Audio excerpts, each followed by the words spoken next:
tackling a few controversial things. Here people out there saying there's no such thing as reincarnation. It's not what Christ said. What did Christ say? The disciples are saying, well, Elijah was supposed to come first. And Christ told them Elijah has come, and you just haven't recognized him. He came to pave the way. He is John the Baptist. Okay? Now, I think that's pretty plain. John the Baptist is Elijah come back. There's reincarnation. Okay? Now, as far as necromancy and talking to the dead, okay, God is the God of the living, not the dead, okay? And Christ is talking about Isaiah, Moses, those that came before, they're alive, okay? You don't understand reincarnation and you don't understand resurrection, okay? God is the God of the living. When they're talking about necromancy and talking to the dead, they're talking about those in the hell realms, those that are dead, those that are not enlivened in spirit, okay? So again, mistaken notions being paraded as some sort of a truth. But Christ himself says, you don't understand resurrection. God is the God of the living. Isaiah, Moses, all of them are alive. Okay? Resurrection, reincarnation. Did Elijah come back out of the grave? No. Because there's resurrection. Because he's God of the living. Reincarnation. Okay? So again, wanting to understand and taking something out that is not understood, okay? Wanting to say, I'm a demon because I do tarot, okay? Absolutely false. And may I say, who are you to judge? Who made you God? For the one that wants to call me a demon all the time. Who made you God? Okay? It's not your place to judge. God judges the hearts and the minds and the actions. So what is it saying about your actions? When you sit there and put out bald-faced lies and hate and want to present yourself as this good Christian woman, okay? You might want to look at that, okay? So, I wish this person well, I really do. But, really, I wish there would be stepping back and honestly looking at things rather than, not seeing the actions that is being done, okay? So yeah, what the Bible says, what you are judging by, you will be judged by. In other words, if you are judging by the letter of the law and this and that, and false ideations, that's going to come back. It's going to come back. Because you don't know what is in my heart and my mind. You don't know how close I am to Christ or not. It's not your place to judge. So this goes for anyone, okay?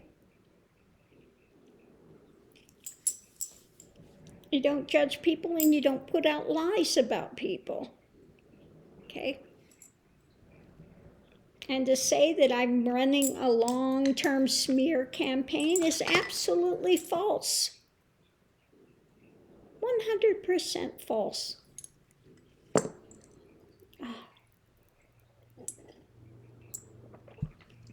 So yes, I'm willing to be out here and tackle the tough things. The things that people conveniently overlook in the New Testament as to what Christ actually was saying and pointing to. Okay? He pointed to love. He pointed to the fact that, you pray for your enemies. You do good. You do good to everyone. Okay? You don't turn around and make lies about people. Okay? That's not doing good. Calling people demon is not doing good. Okay? So if you're going to be a follower of Christ, then you need to follow what he is saying, the actions he is saying to do. Okay? That's part of being a follower of Christ. Okay? So yes, look it up for yourself. You'll find in my other video exactly those verses. Okay? Where Christ is saying about reincarnation, it's real. And God is the God of the living, not the dead. So if you are communing with those on the other side that are alive, you are not doing necromancy. Okay?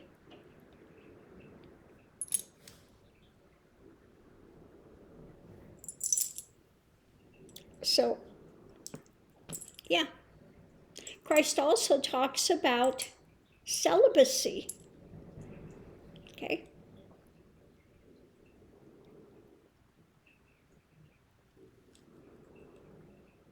Yeah, it's in there.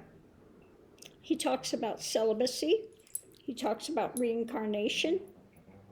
He talks about, that people are alive when they pass.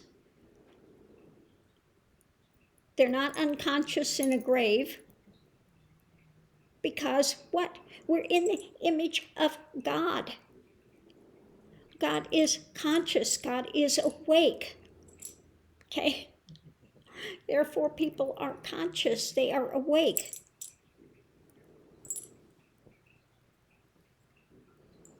And rather than celebrating that life is eternal and conscious and awake, I hear those that want to say, oh, no, they're dead, they're in there, they don't know anything, unconscious.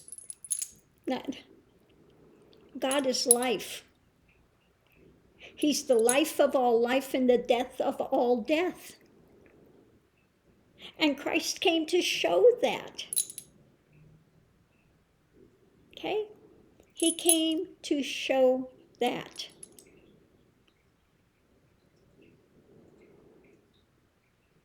And when he was on the cross, when he finished, what happened? 3 days. Hell could not hold him. Okay? He wanted to show, he went there to hell realms to release those that were in hell. Now, why is he going to go to hell realm to release those that were in hell if they're unconscious in the grave? Did you stop to think about that? Was he delusional? I don't think Christ was delusional. He went to hell realms. Why? Because people are conscious. They leave the form. They drop the form and they're still consciousness. And those that reject Christ, reject God, are in the hell realm. Okay, if they are a rejecter of God.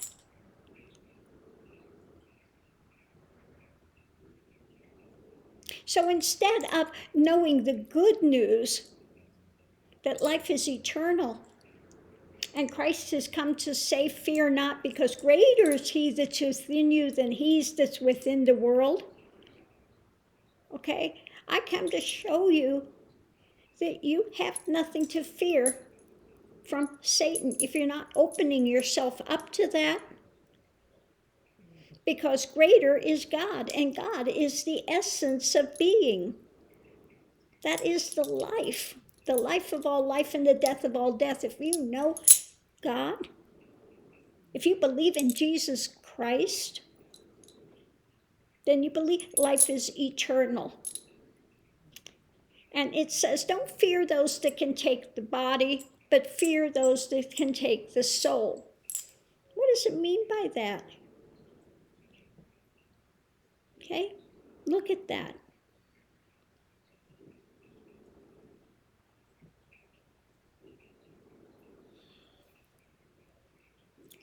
Don't go into hatred. Don't go into lies. Don't go into all of that drama. Rejecting God, rejecting the good things, rejecting, okay? See the good news. Now, the Old Testament is not called the good news, okay, for a reason. Like I said, if you watch my other video, you'll see all of the things. Well, it's not all of it. It's just a few of the things that the Old Testament is condemnation, rejection, hate, condemnation, okay? And those that called themselves prophets that were spreading what?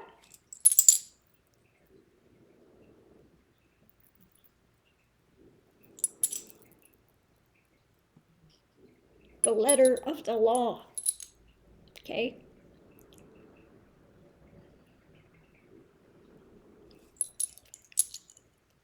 So Christ came to reform Judaism. Why did he go to the Pharisees, to the priests?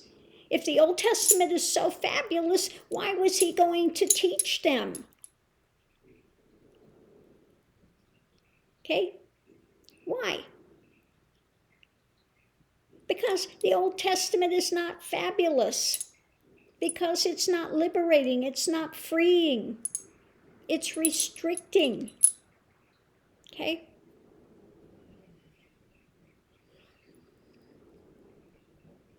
You know, the Pharisees are telling them, why aren't you washing your hands? That's part of the Old Testament. That's part of what you do. You eat this, you don't eat that, you do, all of these things, that these dogmas and things that are there. And what did he say? It's not what goes into you that's defiling you. It's what's coming out of your mouth, out of your heart. That's what's defiling you. The rest of it passes right through you. Okay? That's what he says.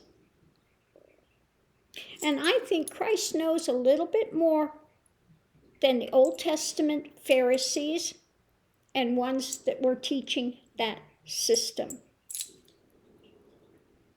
Yes, okay, I'm controversial. I'll take that. And I'll continue to stand for what Christ had to say. I'll continue to stand for truth. And if you want to vilify and hate me for that, then you're a hater of Christ's words. Okay? And that's the truth of it. So I'm going to leave this here. I wish you well. I wish everyone well. I wish they would come to the light and to understand what Christ was saying. The good news, the things, the liberation he was trying to bring. So why do all these preachers want to stay in the Old Testament? Now, yeah, I'm not saying everything is bad in the Old Testament. I'm not saying that. But you have a lot of prophets prophets, quote unquote prophets, then, and a lot of prophets now that claim to be prophets, like the prophets that were saying, Trump's going to win. Trump has come from God. Trump is, well, they're false prophets. And don't forget, the Bible was put into place by what? Men. They chose which books would go into the Bible, and they chose which things would be taken out of the Bible.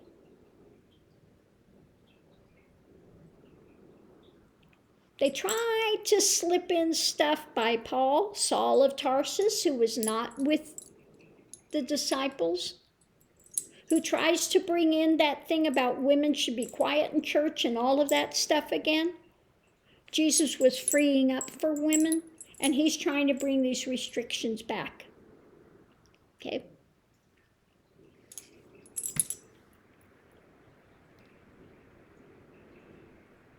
Christ wants to liberate, and those of religious dogmas want to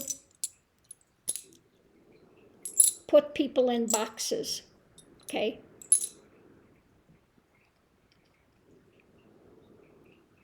I don't know. I happen to prefer liberation. I happen to prefer the good news. Okay?